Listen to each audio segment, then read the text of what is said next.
নমস্কার বন্ধুরা। বাঙালিদের মধ্যে এমন মানুষ নেই বললেই চলে যারা চা সম্পর্কে জানেন না। কেননা বাঙালিদের একটি অত্যন্ত প্রিয় পানীয় হলো চা।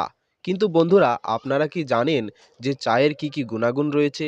চা পান করলে কি কি উপকারিতা পাওয়া যায়? বন্ধুরা, আপনাদের মধ্যে অনেকেই আছেন যারা এই সমস্ত প্রশ্নের উত্তর জানেন না। তো চলুন দেরি না করে উত্তরগুলো জেনে নেওয়া যাক। বন্ধুরা, চায়ে প্রচুর পরিমাণে ক্যাফিন থাকে, যার কারণে চা পান করলে শরীরে উদ্দীপনা বা আমেজ আসে। চায়ে পলিফেনল নামে একটি পদার্থ পাওয়া যায়, যা রক্তে কোলেস্টেরলের মাত্রা কমাতে সাহায্য করে। বন্ধুরা, চায়ে বেশি পরিমাণে ফ্লোরাইড পাওয়া যায়, যা দাঁতের ক্ষয় রোধ করে। বন্ধুরা, চায়ে ভিটামিন বি কমপ্লেক্স আর ফলিক অ্যাসিড থাকে, যা ক্যান্সার প্রতিরোধেও সাহায্য করে। সবুজ চায়ে থাকে ভিটামিন কে, যা রক্তক্ষরণ ও হার্ট অ্যাটাক হতে বাধা দেয়। তো বন্ধুরা, ভিডিওটি ভালো লাগলে অবশ্যই লাইক কমেন্ট করে